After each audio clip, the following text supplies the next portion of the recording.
అందరికీ praise lord. ప్రభువైన యేసుక్రీస్తు నామములో మీ అందరికీ శుభములు తెలియజేస్తూ ఉన్నాను. ప్రియమైన వాళ్ళరా, చాలా సంతోషం. చాలా చక్కగా మీరు ప్రభువులో వర్ధిల్లుతున్నారని, దేవుని వాక్యం వింటున్నారని నేను సంతోషిస్తున్నాను. నిన్న అడిగిన ప్రశ్నకు చక్కగా సమాధానం చెప్పారు. మీ అందరికీ నా హృదయపూర్వక వందనములు తెలియజేస్తూ ఉన్నాను. నా ప్రియ స్నేహితులారా, మీరందరూ కూడా చక్కగా ఇలా ప్రభువులో ఎదుగుతూ దేవుని వాక్యం వింటూ దేవుళ్ళు ఎదగాలని మా చిన్న ఆశయం ఉన్నది. నిన్నటి వాక్యములో నుండి ఈ దినము మిమ్మల్ని ఒక చిన్న ప్రశ్నతో ఆలోచింప చేయాలని మా ఆలోచన. ప్రశ్న ఏంటంటే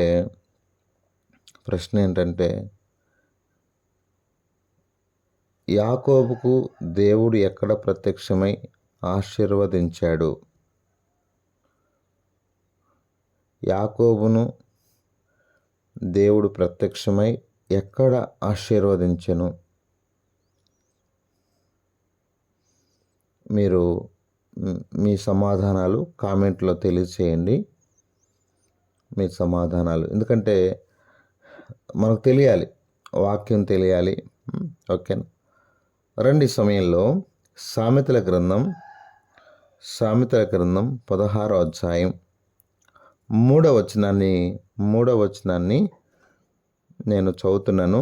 నీ పనుల భారం యెహోవా మీద నుంచుము, అప్పుడు నీ ఉద్దేశములు సఫలమగును. నీ పనుల భారము యెహోవా మీద ఉంచుము, అప్పుడు నీ ఉద్దేశములు సఫలమగును. నేను ఈ వాక్యాన్ని వివరించే ముందుగా ఒక చిన్న పాట పాడతాను. అనుదినము మా భారము భరించే దేవా, అనిశము నీ మేళ్లతో నింపుచున్నావు. అనిశము నీ మేళ్లతో నింపుచున్నావు. అనుదినము మా భారము భరించే దేవా, అనిశము నీ మేళ్లతో నింపుచున్నావు. అనిశము నీ మేళ్లతో నింపుచున్నావు. కాబట్టి మన భారాలు భరించే దేవుడు ఉన్నాడు. ఈ భూమి మీద మన పనుల భారాలు ఎవరైనా భరించవచ్చేమో, మన అప్పుల భారాలు ఒకరు అరా కొంతమంది భరించవచ్చేమో, కానీ మన పాప భారాన్ని భరించేవారు భూమి మీద ఎవరు లేరు. పాప భారం ఎంతో అది కష్టమైంది, ఎవరు మోయలేంది. అప్పుల భారానైనా మోస్తారేమో, కుటుంబ భారానైనా మోస్తారేమో, పనుల భారాలైనా మోయొచ్చేమో, కానీ పాప భారాన్ని మోయాలంటే ఎవరి తరం కాదు. ఇదిగో లోక పాపములను మోసుకొని పోవు దేవుని గొర్రెపిల్లగా యేసుక్రీస్తు వారు ప్రత్యక్షమయ్యాడు. అది భయంకరమైన భారం. ఆ భారాన్ని భరించలేకే ఈరోజు పాపభూయిష్టమైన లోకంలో పాపం చేసి మానవుడు తట్టుకోలేక ఈ భూమి మీద జీవించలేక ఎంతమంది తమ జీవితాన్ని ముగిస్తున్నారో మీకు తెలియదా? ఎంతోమంది తమ జీవితాలను ముగిస్తున్నారు. కారణం పాప భారాన్ని భరించలేక. నా ప్రియ స్నేహితులారా, మనందరం కూడా చక్కగా ప్రభు సన్నిధిలో ఎదగాలని, ఒదిగి ఉండాలని నా చిన్న ఆశ. కనుక మన పనుల భారము యెహోవా మీద ఉంచాలి. అప్పుడు మన ఉద్దేశములు, మనం ఏ పని చేసినా ప్రతి పని దేవుడు దాని ఉద్దేశం కొద్దీ ఏర్పాటు చేశాడు. నేను చేస్తున్నానండి, చాలా పని చేస్తున్నానండి కాదు, దైవ చిత్తంలో చేయాలి. నిజంగా సేవకులైన మాకు కూడా చాలా పరీక్షే. ఎక్కడికంటే అక్కడికి పరిగెత్తడం, ఎక్కడికంటే అక్కడికి వెళ్ళడం కాదు. దైవ చిత్తంలో నేను ఇంత పని చేస్తున్నా, అంత పని చేస్తున్నాను కాదు, కానీ దైవ చిత్తంలో పనిచేయడమే శ్రేష్టం. ఓకేనా? ఎందుకంటే అలా చేయడం ద్వారా ఒకడు కట్టిన పని నిలబడితేనే మనకు జీతం. అర్థమైంది? ఒకడు చేసిన పని నిలబడితేనే జీతం అన్నమాట. లేకపోతే ఏమాత్రం కూడా నా ప్రియ స్నేహితులారా, ఏమాత్రం కూడా జీతం ఉండదు. కర్ర గడ్డి కోయికాలైతే కాలిపోతాయి. కాబట్టి జాగ్రత్తగా మన పనుల భారాన్ని దేవుని మీద ఉంచాలి. కాబట్టి చక్కగా భారంతో ప్రభు ప్రభు మీద ఆనుకోవాలి. అప్పుడు మన ఉద్దేశములన్నీ సఫలమవుతాయి.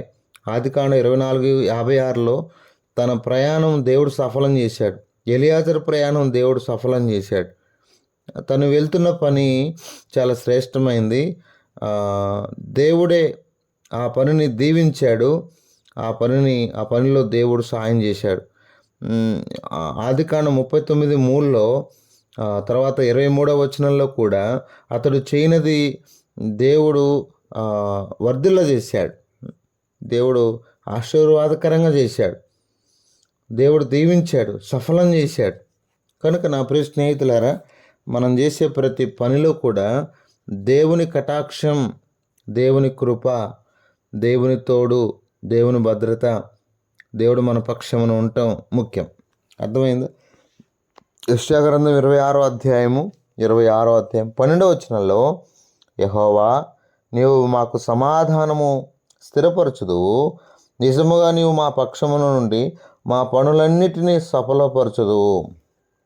దేవుడే మన పక్షాన నుండి మన పనులన్నీ సఫలపరుస్తాడు. ఏమండి? ఆదికాండం 21:22లో దేవుడు అబ్రహాముకు తోడైన తన పనులన్నీ దేవుడు సఫలం చేయలేదా? దేవుడు తోడై ఉన్నాడు, ప్రతి పనిలో తోడై ఉన్నాడు. మనం దేవుని మీద ఆధారపడాలి. గొప్ప గొప్ప భక్తులే దేవుని మీద ఆధారపడ్డారండి. మన దేవుని చెప్పండి. ఇప్పుడు నిర్గమకాండం 2:23లో వారు వెట్టి పనులు చేయిస్తున్నారు. ఇశ్రాయేల్ చేత వెట్టి పనులు చేయిస్తున్నారు. ఇక ఆ పనులు చేయలేక వారి పరిస్థితి ఎలా ఉందంటే, ఇక చాలామంది కూడా భూమి మీద ఈ పనులు చేయలేక, కుటుంబ భారాన్ని మోయలేక తమ జీవితాన్ని చాలించేవారు ఎంతమంది ఉన్నారో తెలుసా? ఈ రోజుల్లో కుటుంబం భారం అయిపోయింది, పిల్లలు భారం అయిపోయారు. కారణం, మంచిగా ఉండవలసిన పిల్లలు పాడైపోయారు, పాపంతో నింపబడుతున్నారు. ఏం చేయాలి తల్లిదండ్రులు? ఎటు తోచని పరిస్థితి అయిపోయింది తల్లిదండ్రులది. కాబట్టి స్నేహితులారా, అన్ని భారాలు అయిపోయినాయి. ఈ భారం భరించలేని నా వల్ల కావట్లేదు ఈ పిల్లలు పరిస్థితి. ఎందుకంటే తల్లిదండ్రులకు శోకాన్ని మిగిలిస్తున్నారు, తల్లిదండ్రులకు వేదన మిగిలిస్తున్నారు. కాబట్టి అలాంటి పరిస్థితుల్లో ఏ తల్లిదండ్రులు అయినా ఏం చేయగలరు? నా ప్రియ స్నేహితులారా, నిజంగా చెప్తున్నాను, ఈరోజు భారం ఎక్కువైపోయింది. అర్థమైంది? అప్పుల భారాలు. ఎందుకంటే ఈరోజు ఎంజాయ్మెంట్ ఎక్కువైపోయిందండి, ఎంజాయ్మెంట్. కాబట్టి ఒక సామెత ఉంది, అర్థమైందా? మింగని మెతుకులు లేకపోయినా మీసాలకు సంపంగి నూనె అని. మన స్థితి ఏంది? మన కుటుంబ పరిస్థితి ఏంది? మన బిడ్డలేంది? మన పని ఏంది? మనకు వచ్చే ఆదాయం ఎంత? ఏం లేదు. ఇక వాళ్ళ ఆలోచనలు ఎలా ఉంటాయంటే చాలా ఉన్నతంగా ఉంటాయి. మన స్థితికి తగ్గట్టుగా మనం ముందుకెళ్ళాలి. సంతుష్టి సహితమైన భక్తి లాభసాధకం. ఇష్టానుసారంగా జీవించడం కాదు, ఎంత ఉంటే అంత ఖర్చు పెట్టడం కాదు, జాగ్రత్త కలిగి. అర్థమైందండి? అర్థమైందా? శ్రద్ధ గలవాడు, శ్రద్ధగా పని చేయవాడు ఐశ్వర్యవంతుడైతే సోమరివాడు వెట్టి పనులు చేయాలి. సోమరితనంగా ఈ భూమి మీద జీవిస్తే వెట్టి పనులు తప్ప ఏముండదు. అర్థమైందా? అందుకే ప్రసంగి గ్రంథంలో 9:18లో పాపాత్ముడు అనేకమైన పనులు జడగొడతాడు. ఒకటి రెండు కాదు, ఏ పనులైనా జడగొడతాడు. అతనికి అసాధ్యమైంది ఏమి లేదు. కాబట్టి నా ప్రియ స్నేహితులారా, మన పనుల భారాన్ని దేవుని మీద ఉంచాలి. ప్రభు, ఈ పని చేస్తున్నాను, మరి ఏ పనైనా మీరు చేయాలన్నప్పుడు ప్రార్థన చేసుకొని ప్రార్థనాపూర్వకంగా వెళ్ళండి. ప్రతి పనిలో కూడా ప్రభు సన్నిధి ఉండాలి, ప్రభు తోడు ఉండాలి, ప్రభు మన పక్షాన ఉండాలి. ప్రభు మన పక్షాన ఉంటే సఫలమవుతాయి. ప్రభు మనకు తోడుగా ఉంటే వర్ధిల్లుతాం. ఏమండి నిజమా కాదా? వర్ధిల్లుతామండి. చాలామంది విశ్వాసాలు ఎలా ఉంటాయి తెలుసా? అన్నీ వారు ప్లాన్ చేసుకొని అయిపోయిన తర్వాత అప్పుడు సేవకుడు చెప్తారు, అన్నా మేము పలాని పని చేయాలనుకుంటున్నాం, ముందుగానే చెప్పండి, తప్పేంది అన్న, పలానా పని చేయాలనుకుంటున్నాం, ప్రార్థన చేయండి. వాళ్ళన్నీ ఫిక్స్ అయిపోయి రూము రెంట్‌కి తీసుకొని ప్రారంభించే ముందు అప్పుడు చెప్తారు, అన్న పలానా డేట్‌ను ప్రారంభించాలనుకుంటున్నాం, మరి మీరు రండి అని. మరి ఇది ఎంత మాత్రం కరెక్టు? ముందు నుంచి దైవ సేవకుడు మీరు సంఘంగా కూడుకొని ఆ విషయం మీద ప్రార్థన చేయండి, మంచిది కదా. శత్రువు శోధన ఏమి ఉండదు కదా. ఏమండి, నేను చెప్పేది అర్థమవుతుందా? ఏమండి, శత్రువు యొక్క ఇబ్బందులు ఏమి ఉండవు కదా. ప్రార్థనాపూర్వకంగా వెళ్ళండి. అయిపోయిన తర్వాత అప్పుడు చెప్తారు లాస్ట్లో, అన్న అర్థానికి వచ్చి ప్రార్థన చేయండి అని. ప్రతి పనిలో వర్ధిల్లాలంటే దేవుడు ఉండాలండి. దేవుడు లేకుండా నువ్వు ఎక్కడ వర్ధిల్లుతావు? దేవుడు లేకుండా నీ పనులు ఎక్కడ సఫలమవుతాయి? దేవుడు లేకుండా నువ్వు ఎక్కడ దీవించబడతావు? దేవుడు లేకుండా నీ జీవితంలో ఏది వృద్ధులనికి రాగలవు? మన ప్రతి పనుల భారాన్ని మనము దేవుని మీద ఉంచాలి. ప్రభువా, ఈ పని చేయబోతున్నాను, ఈ చదవబోతున్నాను. మన వాళ్ళు అంత ఫిక్స్ అయిన తర్వాతనే వస్తారు మన దగ్గర, సేవకుల దగ్గరికి. మేము చూస్తుంటాంగా, అంత ఫిక్స్ అయిపోయి ఉంటారు. అబ్బాయి ఈ మాట ఆయన చెప్తే ఒప్పుకోలేమ్మా, సేవకుడు ఒప్పుకోడు అని చెప్పి అసలు కొంతమంది చెప్పకునే ఉంటారు. ఎవడికి లాస్ చెప్పండి? ప్రార్థనాపూర్వకంగా వెళ్ళాలి, దేవుని మీద ఆధారపడాలి అన్న ఉద్దేశం తప్ప. చాలాసార్లు మమ్మల్ని కొంతమంది అడుగుతుంటారు, జాగ్రత్త. ఎందుకంటే జాగ్రత్తలు చెప్పడంలో తప్పేముంది? ఎంతోమంది కొన్ని పనులు ప్రారంభించి లాస్ అయిపోయి నష్టాల బాటలో పట్టారు. మరి తప్పు కదా మరి.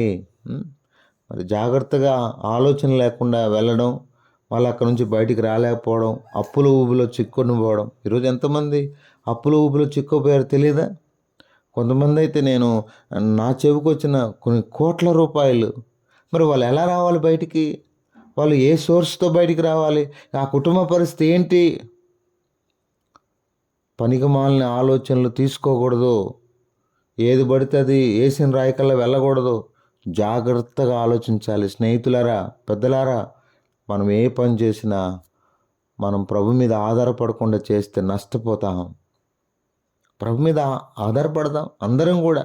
ఇప్పుడు చెప్పే నేను కూడా మీకంటే నేనేది పెద్ద జ్ఞానవంతుని చెప్తున్నా అనుకోవద్దు. నేను కూడా చిన్నవాడినే చెప్తున్నాను. కాబట్టి ప్రియమైన దేవుని బిడ్డలారా, చక్కగా మన భారాన్ని దేవుని మీద వేద్దాం. ప్రతి భారాన్ని మోస్తున్న దేవుడు మనకు ఆలోచన చెప్తాడు. మన పనులు సఫలం చేస్తాడు. అర్థమైందా?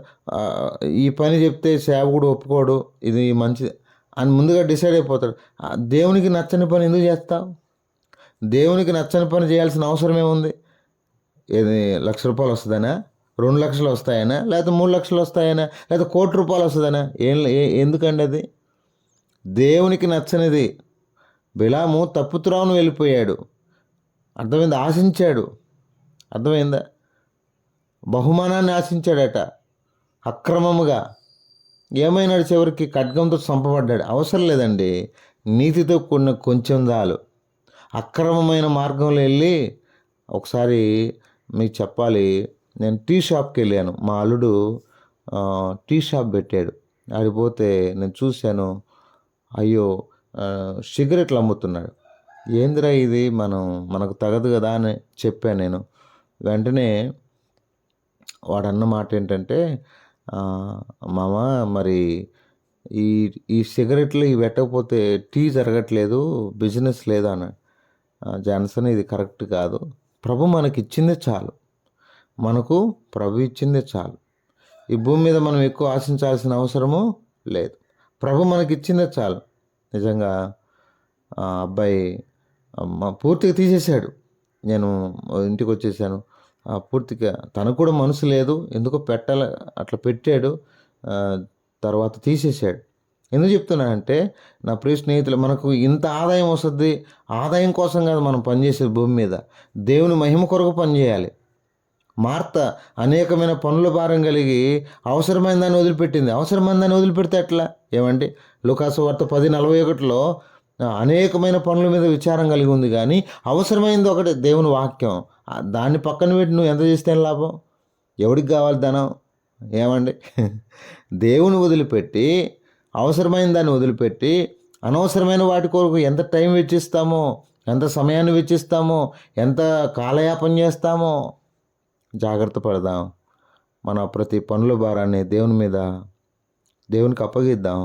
దేవుడు మన పక్షానుండి మన ప్రతి భారాన్ని దేవుడే సఫలపరుస్తాడు. ప్రతి పనిని దేవుడే సఫలపరుస్తాడు.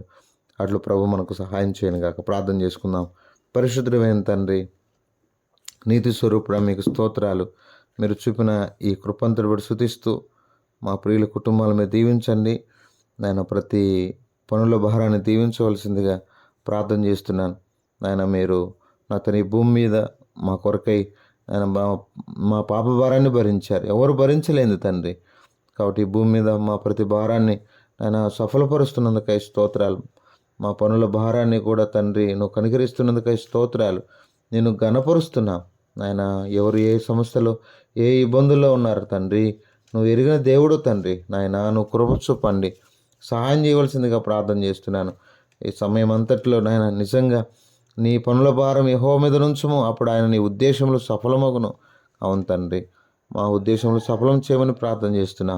ఈ విధంగా మా ప్రియులు మా కొరకు ప్రార్థించండి అని కోరిన అందరి కొరకు ప్రార్థన చేస్తున్నాం. నేను వారి కుటుంబాలను, వారి పిల్లలను మరి దీవించవలసిందిగా ప్రార్థన చేస్తున్నాను. నా తండ్రి, నా తండ్రి జ్ఞాపకం చేసుకునండి. నా ప్రభా నాయన, నా తండ్రి రవీంద్రనాథ్ రెడ్డి కొరకు ప్రార్థన చేస్తున్న వారి కుటుంబం అంతటి కొరకై నా ప్రభా రమాదేవి గారు, నా ప్రభా నాయన జ్ఞాపకం చేసుకునండి.